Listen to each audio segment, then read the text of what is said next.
Լևոն Քոչարյանի կնոջ Սիրուշոյի Սիրուշո Production ընկերության գրասենյակում խուզարկությունն ավարտվել է։ Խուզարկությունից հետո գրասենյակի դռները կնքվել են։ Միաժամանակ քննչական գործողություններ են իրականացվում նաև այլ հասցեներում։ Խուզարկություններ են իրականացվում Ստեֆան Օրիչի եւ Կորնելյանի խանութներում։ Դրանք պատկանում են Սեդրակ Քոչարյանի կնոջը։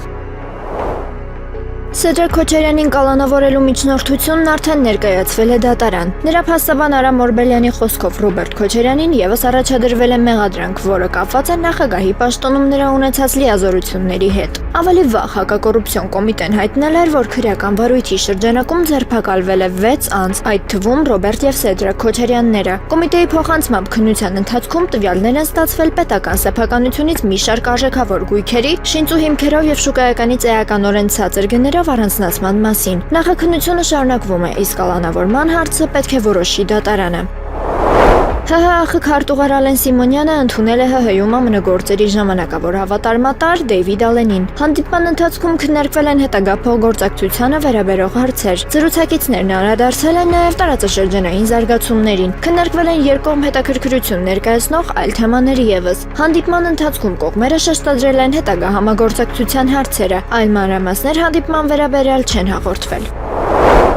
ՀՀ երրորդ նախագահ Սերժ Սարգսյանը գտնվում է հակակոռուպցիոն կոմիտեում։ Կոմիտեն հայտնել է, որ ՀՀ նախկին նախագահ Սերժ Սարգսյանին մեղադրանք է ներկայացվել Ռոբերտ Քոչարյանի վերաբերյալ քննվող նույն քրեական վարույթի շրջանակում։ Սարգսյանին մեղադրանք է առաջադրվել 2003 թվականի քրեական օրենսգրքի 308-րդ հոդվածի 2-րդ մասով։ Այն համապատասխանում է գործող քրեական օրենսգրքի 441-րդ հոդվածի 2-րդ մասի 5-րդ կետին։ Պաշտոնատար անձի կողմից իշխանական կամ ծառայողական լիազորությունների չարաշահման կամ լիազորություններն անցնելու վերաբերյալ։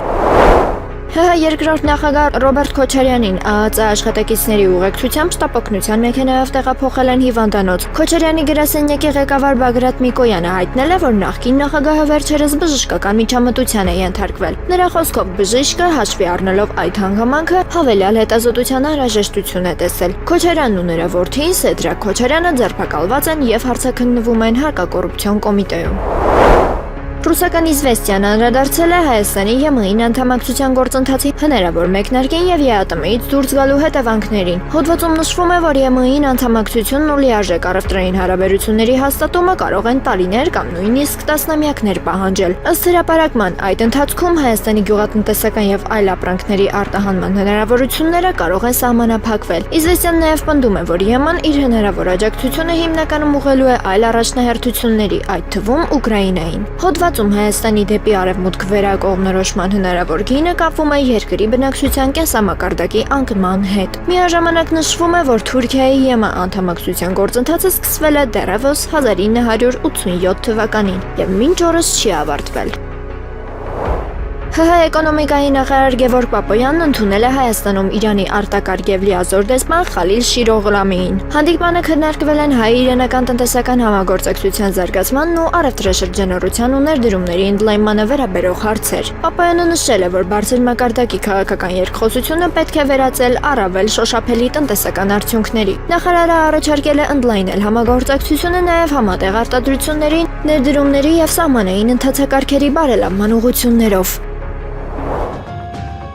Մոսկվայի Վնուկովո օդանավակայանում վայրեջք է կատարել ԱՄՆ ռազմաօդային ուժերի Boeing C-17 Globemaster 3 ռազմատրանսպորտային ինքնաթիռը։ RCH-4555 բորտային համարով ինքնաթիռի Մոսկվա ժամանելու մասին հայտնում են Flightradar 24-ի տվյալները։ Օդանավը Մոսկվա է ժամանել Ռիգայից, որը ըստ թռիչքների տվյալների հասել էր օգոստոսի 23-ին։ Թռիչքի նախնական մեկնման կետը եղել է ԱՄՆ Մերիլենդ նահանգի Camp Springs քաղաքը։ Այնտեղ է գտնվում Andrews-ի ավիաբազան, որտեղ տեղակայված է նաև ԱՄՆ նախագահի ինքնաթիռը։ Իսրայելի վարչապետ Բենյամին Նեթանյահուն հայտարարել է Իրանի հատուկ ծառայությունները փորձել են սպանել իր որդիներից մեկին։ Նեթանյահուն ասել է Իրանը հետապնդել է իր որդիներից մեկի եւ փորձել մահափորձ իրականացնել նրա դեմ։ Վարչապետը չի մանրամասնել արդյոք հայտարարությունը հիմնված է կոնկրետ հետախուզական տվյալների վրա։ Նեթանյահուն ունի 3 զավակ որդիներ՝ Յայիր եւ Ավներ, ինչպես նաեւ դուստր Նաո։ Պարզ չէ, թե նրա որդիներից կոնկրետ որն է ենթադրաբար իրանական ծառայությունների թիրախը եղել։ Լեհաստանը Ռուսաստանի Կալինինգրադի մարզի մեծակայքում կտեղակայի հարավկորեական արտադրության K2 տանկ։ Լեհաստանի պաշտպանության նախարար Վլադիսլավ Կոսինյակ Կամիշը հայտնել է. առաջին K2 տանկերները արդեն հասել են երկիր։ Դրանք կտեղակայվեն հյուսիս-արևելքում Ռուսաստանի սահմանին մոտ գտնվող 16-րդ մեքենայացված դիվիզիայի կազմում։ Ռուսաստանը ոչ միայն հույս ունի Ուկրաինայում հաղթանակի հասնելու, այլև վստահ է դրանում։ Այս մասին հայտարարել է Ռուսաստանի Դաշնության նախագահի մամուլի քարտուղար Դմիտրի Պեսկովը։ Նրա խոսքով հաղթանակի հասնելու միջոցները կախված կլինեն իրավիճակի հետագա զարգացումից։ Պեսկովը միաժամանակ նշել է Ռուսաստանը շարունակում է բաց մնալ հակամարտության խաղաղ կարգավորման հնարավորությունների համար, սակայն ըստ նրա նման հնարավորությունների բացակայության պայմաններում Մոսկվան շարունակելու է հատուկ ռազմական գործողությունը։ Ռուսաստանի Դաշնության Պետդումայի падգամավոր պահեստազորի գեներալ-մայոր Լեոնիդ Իվլեևը հայտարարել է. Օդեսան եւ Խարկովը կարող են անցնել Ռուսաստանի վերահսկողության տակ։ Նա հայտնել է նախկին ռուսական կայսրության կազմում եղած մի շարք տարածքներ Ռուսաստանը դիտարկում է որպես պատմական տարածքներ։ Վերջինս հիշատակել է Խարկովի եւ Չեռնիգովի նահանգները, Դոնի Զորքի երկրամասը եւ Նովորոսիսկի նահանգը։ Նրա խոսքով հետագայում Ռուսաստանը կորոշի այդ տարածքների հնարավոր միացման հարցը։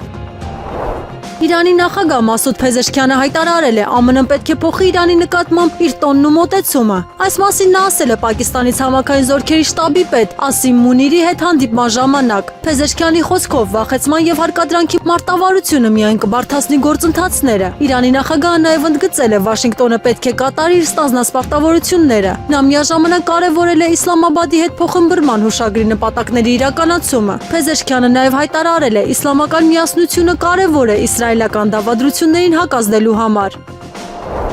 Ռուսաստանի անվտանգության խորհրդի նախագահի տեղակալ Դմիտրի Մեդվեդևը հայտարարել է. Վոլոդիմիր Զելենսկուն կարող է սպասել ոչ պակաս տխուր ճակատագիր, քան Վրաստանի նախկին նախագահ Միխեիլ Սաակաշվիլին։ Վերջինս Ռուսաստանին հակադրվելու փորձերը ներկայացրել է որպես պատմականորեն ձախողված ռազմավարություն։ Նա Զելենսկուն անվանել է նեոնացիստ եւ ահաբեկիչ, իսկ Ուկրաինայի իշխանություններին Կիևյան խունտա։ Մեդվեդևը պնդել է Զելենսկին կարող է կանգնել միջազգային տրիբունալի իր ձևակերպմամբ Նյուրնբերգ 2-ի առաջ։ Միաժամանակ նա ասել է, չի բացառվում, որ Զելենսկին մինչ այդ կարող է չապրել։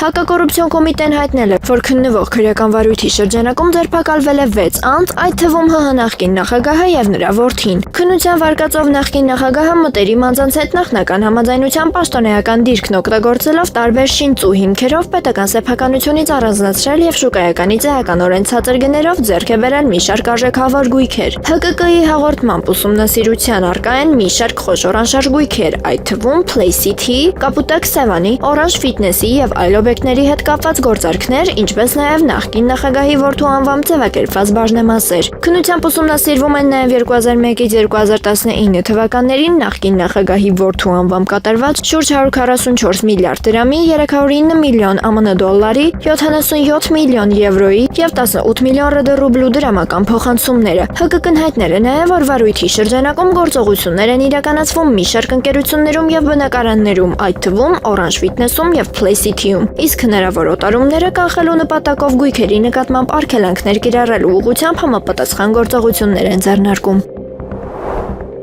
Թուրքիայի նախագահականի ապատեղեկատվության դեմ պայքարի կենտրոնը հերքել է ազգային փոքրամասնությունների դպրոցների նկատմամբ նոր սահմանափակումների կիրառման մասին տարածվող տեղեկությունները։ Կենտրոնը հայտարարել է, որ սոցիալական ցանցերում եւ լրատվամիջոցներում շրջանառվող նման հրապարակումները ապատեղեկատվություն են եւ կարող են վնասել հասարակական անդորրին ու միասնականությանը։ Պաշտոնական հայտարարության համաձայն փոքրամասնությունների դպրոցների նկատմամբ օրենքով սահմանված դրույթներից բացի որևէ նոր կարգավորում չի կիրառվում եւ դրանք շարունակում են իրենց կրթական գործունեությունը։ Հանրությանը կոչ է արվել չհավատալ անհիմն պնդումներին եւ մանիպուլյատիվ բովանդակությանը։ Միևնույն ժամանակ, վերջին շրջանում Ակոս շաբաթաթերթը հայտնել էր, որ Թուրքիայի կրթության նախարարության տեսուչները ստուգումներ են սկսել Ստամբուլի հայկական դպրոցներում, որոնք նախատեսվում էր տարածել նաեւ հունական եւ հրեական կրթօջախների վրա։ Ըստ այդ տեղեկությունների, տեսուչները դպրոցների ղեկավարությանը հայտնել էին, որ այլևս արգելվում է Հայաստանի քաղաքացիների որպես աշակերտ ընդունելությունը եւ առաջարկվել էր նրանց տեղափոխել թուրքական պետական դպրոցներ։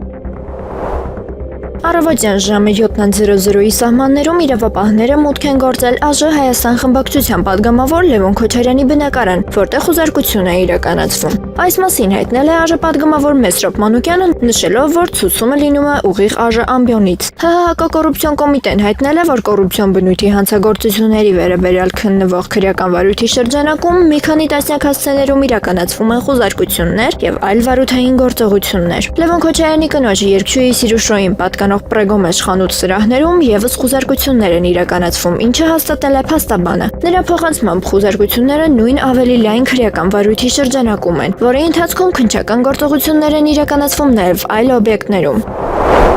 Ռոբերտ Քոչարյանը եւ նրա որդին Սեդրա Քոչարյանը ձերբակալվել են։ Տեղեկությունը հաստատել են հակակոռուպցիոն կոմիտեից։ Ձերբակալությունները տեղի են ունեցել այն ֆոնին, երբ վաղ առավոտից կոմիտեն խուզարկություններ իրականացնում ԱԺ Հայաստան խմբակցության падգամավոր Լևոն Քոչարյանի բնակարանում։ Իրավապահները միաժամանակ կոռուպցիոն բնույթի հանցագործությունների վերաբերյալ քննվող քրեական վարույթի շրջանակում խուզարկություններ են իրականացում մի քանի տասնյակ հասցեներում։ Հակակոռուպցիոն կոմիտեն հայտարարել է, որ անհրաժեշտության դեպքում լրացուցիչ տեղեկատվություն կտրամադրի։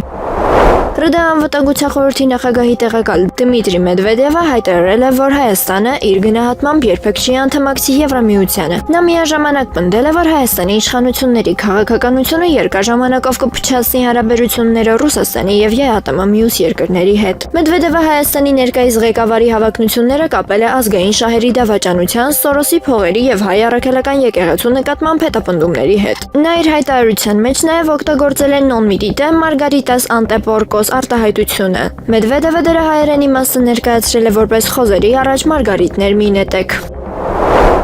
Կենտրոնական բանկը լրացում է կատարել ֆինանսական կազմակերպությունների գործարար վարվելակերպի կանոնները կանոնակարգ 8.05-ում հաշվի առնելով սպառողների կողմից ստացված ազդակները։ Նոր կարգավորմամբ ցանկացած ֆիզիկական անձ կարող է առևտրային բանկերից ստանալ տեղեկանք իր բանկային հաշիվների եւ դրանց մնացորդների վերաբերյալ։ Տեղեկանքում հնարավոր է նաեւ տեղեկություն ստանալ բանկի հետ փոխադարձ պարտավորությունների առկայության կամ բացակայության մասին։ Էլեկտրոնային եղանակով տեղեկանքը կտրամադրվի անվճար, իսկ թղթային տարբերակը յուրաքանչյուր օրացուցային օրվա ընթացքում առնվազն մեկ անգամ նույնպես կլինի անվճար։ ԿԲ-ի փոխանցման փոփոխության նպատակն է ամրապնդել քաղաքացիների բանկային համակարգում իրենց կարգավիճակի վերաբերյալ տեղեկատվություն ստանալու իրավունքը։ Ռուսաստանի նախագահ Վլադիմիր Պուտինը հայտարարել է, Մոսկվան չի հանդուրժի այն, ինչն իր գնահատմամբ Ուկրաինայի ներկայիս իշխանությունների կողմից նեոնացիզմը պետական գաղափարախոսության հիմք դարձնելու փորձ է։ Պուտինի խոսքով Ռուսաստանը չի կարող հանդուրժել նման իրավիճակը։ Նա նախկինում եւս հայտարարել էր, որ Ուկրաինայում հրապարակավ վերակենդանացում է նեոնացիստական գաղափարախոսությունը։ Ռուսաստանի նախագահի խոսքով ծայրահեղ ազգայնականությունը դարձել է Կիևի քաղաքականության հիմքը։ Ուկրաինայում կալանավորվել է նախագահի գրասենյակի ղեկավարի նախկին տեղակալ Իրինա Մուդրայան։ Դատարանը նրա նկատմամբ որպես խափանման միջոց ընտրել է կալանքը 20 միլիոն գրիվնա գրավի դիմաց ազատ արձակելու հնարավորությամբ։ Մասնագիտացված հակակոռուպցիոն դատախազությունը պահանջել էր 150 միլիոն գրիվնա գրավ։ Մուդրայան հայտարարել է, անհրաժեշտ գումարը պատրաստում է հավաքել ընկերների օգնությամբ։ Օգոստոսի 19-ին Ուկրաինայի հակակոռուպցիոն ազգային բյուրոն հայտնել էր Զելենսկու գրասենյակի պաշտոնյաների դեմ հատուկ գործողության մասին, որից հետո Մուդրայեի մոտ եւս խուզարկություններ իրականացվել։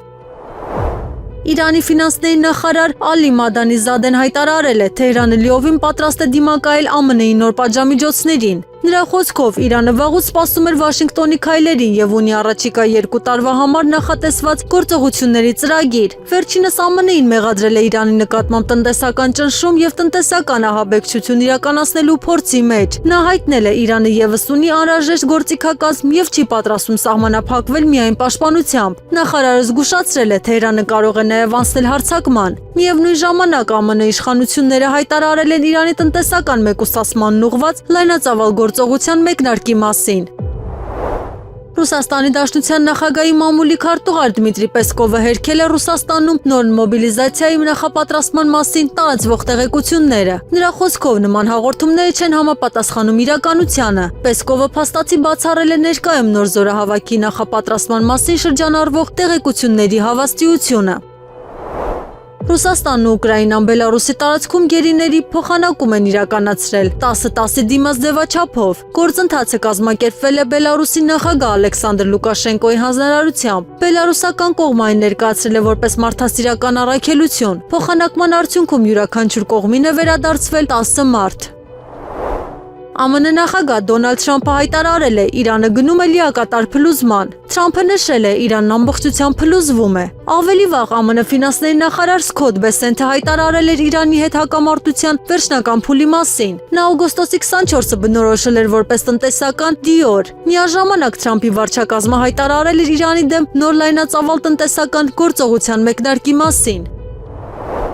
ԱՄՆ նախագահ Դոնալդ Թրամփը եւս մեկ տարով երկարաձգել է Կուբայի դեմ առևտրային էմբարգոյի գործողությունը։ Էմբարգոյի գործողության ժամկետը լրանում էր 2026 թվականի սեպտեմբերի 14-ին, սակայն այն այժմ եւս մեկ տարով կշարունակվի։ Հրամանագրում նշվում է, որ Կուբայի նկատմամբ սահմանված լիազորությունների շարունակումը համապատասխանում է Միացյալ Նահանգների ազգային շահերին։ ԱՄՆ-ի տնտեսական էմբարգոն Կուբայի նկատմամբ գործում է դեռևս 1960-ականների սկզբից, իսկ վերջին ամիսներին Թրամփի վարչակազմը լրացուցիչ ճնշումներ է գործադրում Հավանայի վրա։ Թրամփը նախկինում նաև չէր բացառել Կուբայի ղեկավարությունը փոխելու գործողության հնարավորությունը, այն համեմատելով Վենեսուելայի նախագահ Նիկոլաս Մադուրոյի դեմ իրականացված գործողության հետ։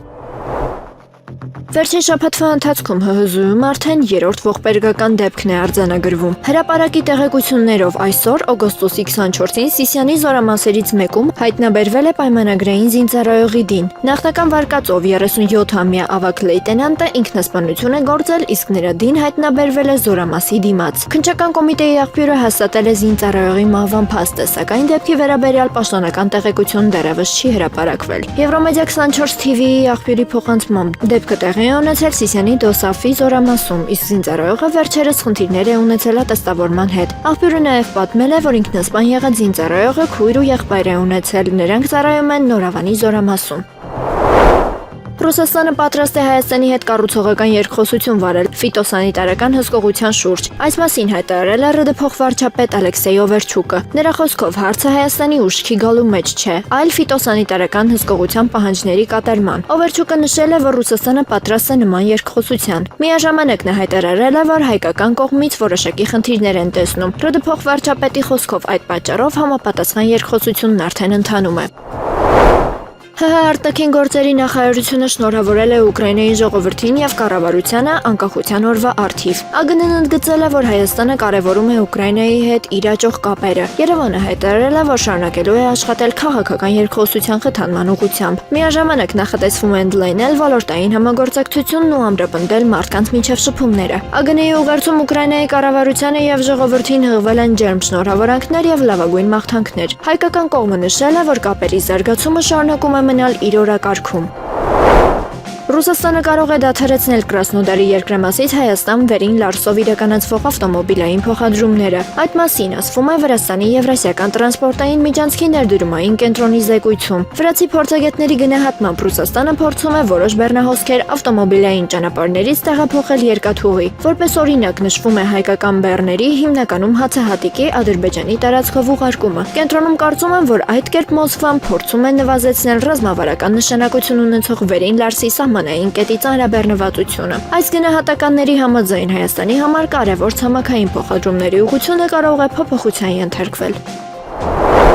ՀՀ նախագահ Ռուբեն Ռուբինյանը ընդունել է Հայաստանում Ռուսաստանի Դաշնության արտակարգ եւ լիազոր դեսպան Սերգեյ Կոպիրկինին։ Հանդիպման ընթացքում քննարկվել են Հայաստանի եւ Ռուսաստանի միջև միջխորհրդարանական համագործակցության խորացման ու ընդլայնման առնչվող հարցեր։ Ռուբինյանն ընդգծել է, որ ՀՀ ազգային ժողովը մտադիր է շարունակել կառուցողական երկխոսությունն ու զարգացնել երկարաժամկետ փոխշահավետ համագործակցությունը։ Նրանք բարձր են գնահատել համատեղ իրականացվող աշխատանքը։ Զրուցակիցները համոզմունք են հայտնել, որ երկկողմ համագործակցության զարգացումը կնպաստի փոխադարձ հետաքրքրություն ներկայացնող հարցերի լուծմանը։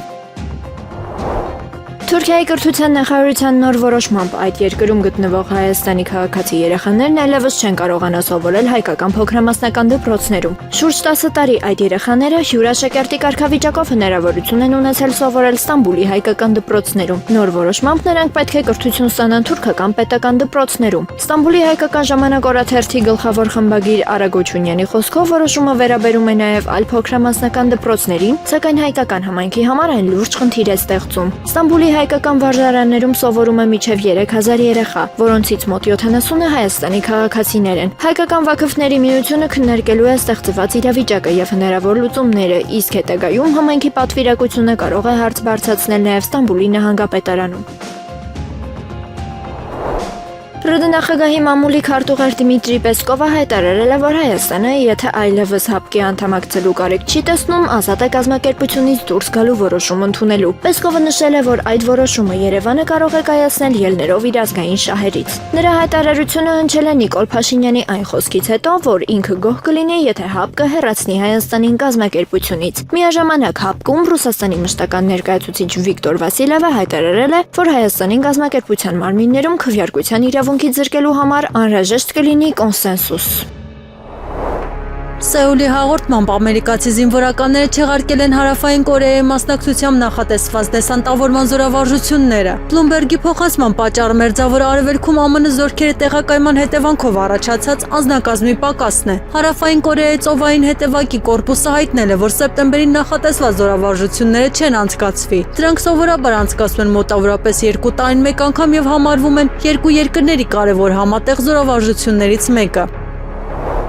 Եվրահանձնաժողովը հաստատել է Ուկրաինային 6.1 միլիարդ եվրոյի հատկացումը զենքի ձեռքբերման համար։ Նշվել է, որ այդ միջոցները կօգտագործվեն հակաօդային եւ հրթիռային պաշտպանության համակարգերի, հրթիռների, զինամթերքի եւ ռադարների ձեռքբերման համար։ Եվրոպական կողմը նշում է, այս զինատեսակները Ուկրաինայի շտապ անհրաժեշտ են։ Նախորդ օրը Վոլոդիմիր Զելենսկին կոչ էր արել եվրոպական երկրներին 2027 թվականին նախատեսված վարկի մի մասը ժամանակից շուտ տրամադրել։ Նրա խոսքով միջոցներն անհրաժեշտ են երկրի բյուջեի դեֆիցիտը ծածկելու եւ բանակին զենքով ապահովելու համար։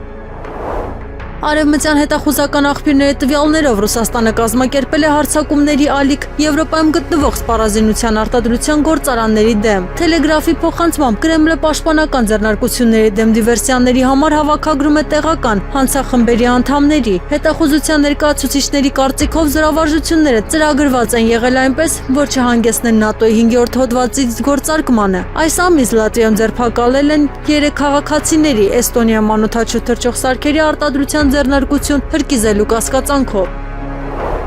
ԱՄՆ ֆինանսների նախարար Սքոթ Բեսենթը նախազգուշացրել է, որ Իրանի կողմից ռազմական սրման դեպքում Վաշինգտոնը արագ եւ վճռական պատասխան կտա։ Նրա խոսքով խոսքը վերաբերում է այն դեպքին, երբ Թեհրանը ռազմական գործողություններ իրականացնի ԱՄՆ ուժերի կամ Պարսից ծոցի հարևանների դեմ։ Բեսենթը հայտարարել է, նախագահ Դոնալդ Թրամփի արձագանքը նման իրավիճակում չի ուշանա։ Միաժամանակ ԱՄՆ ֆինանսների նախարարը նշել է, որ Վաշինգտոնի գլխավոր նպատակը Իրանի լիակատար տնտեսական մեկուսացումն է։ Նրա խոսքով ԱՄՆ-ն ցանկանում է կտրել Թեհրանի բոլոր տնտեսական կենսական ուղիները։ Բեսենթի հայտարարությամբ ճնշումը կշարունակվի այնքան ժամանակ, մինչև Իրանի Իսլամական Հանրապետությունը հայտնվի լիակատար տնտեսական մեկուսացման մեջ։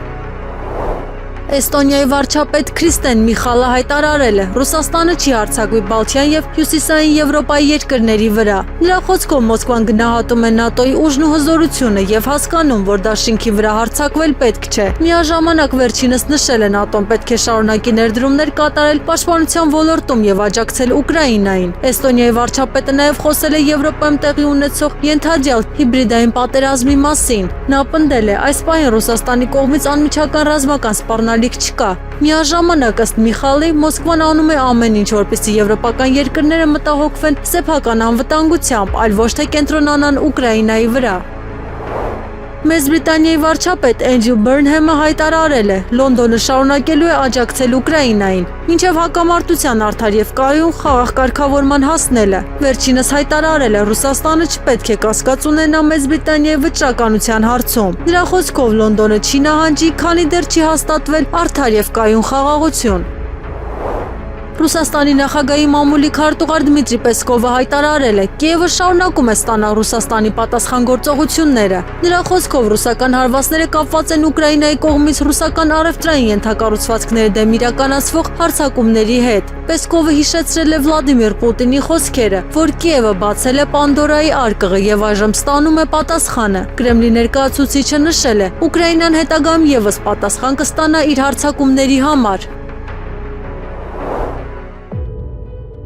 Վարչապետ Նիկոլ Փաշինյանը հայտարարել է, որ նոր սահմանադրության տեքստը կհրապարակվի առաջին ամիսներին։ Նրա խոսքով նոր սահմանադրության մեջ 1990 թվականի անկախության հռչակագրին հղում չպետք է լինի։ Փաշինյանը անդրադարձել է նաև TRIP-ի երկաթուղային նախագծին, նշելով, որ այն Հայաստանի երկաթուղային համակարգը կկապի միջազգային ցանցին։ Նրա խոսքով երկաթուղին Հայաստանի սեփականությունն է, սակայն գտնվում է ռուսական կառավարման ներքո։ Փաշինյանը Ռուսաստանին առաջարկել է ճկունություն ցուցաբերել եւ կոնցեսիայի իրավունքը փոխանցել Հայաստանի ու Ռուսաստանի Հայաստանի համար ընդունելի երրորդ երկրի։ Վարչապետը նաև նշել է, որ նոր սահմանադրության ընդունման օրակարգը մաքուր հայաստանյան օրակարգ է։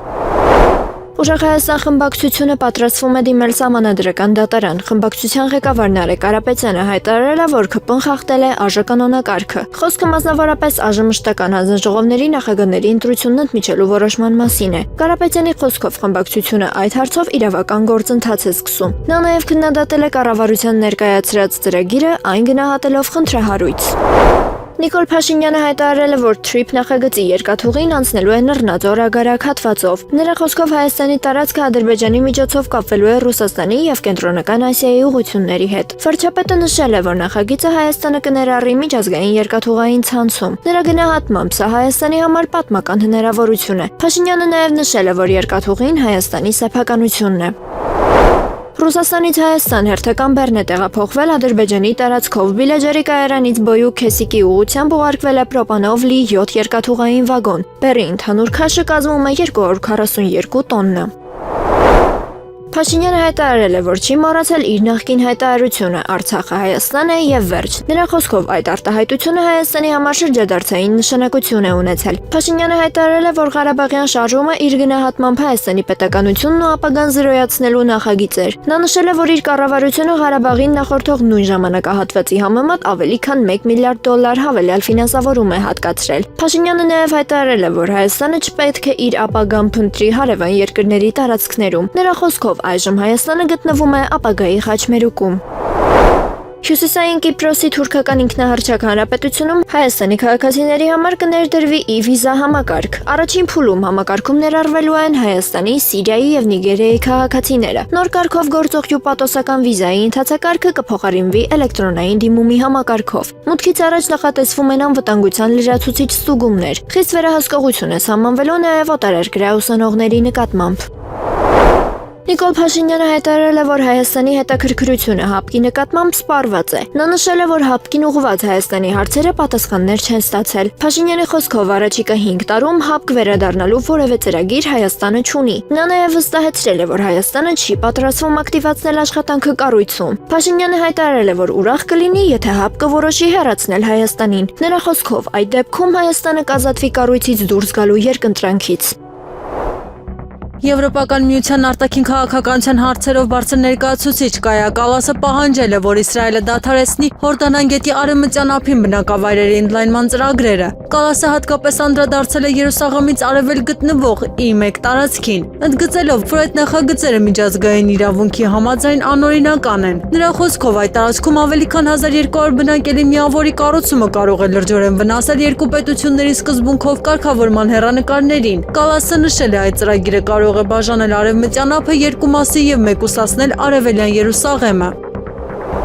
Իրանի նախագահ Մասուդ Փեզեշքյանը հայտարարել է, երկրի թշնամիները ցանկանում էին Իրանը կործանել։ Նրա խոսքով նրանք կարծում էին, որ Իրանի վրա հարձակվելու եւ ճնշումը մեծացնելու դեպքում երկիրը կվերածվի Վենեսուելայի։ Փեզեշքյանը պնդել է, այդ հաշվարկները չեն արդարացել։ Նրա խոսքով Իրանը ոչ միայն չի կործանվել, այլև զարմացրել է աշխարհին իր դիմացկունությամբ։ Իրանի նախագահը հատկապես ընդգծել է երկրի համախմբվածությունը հակամարտության պայմաններում։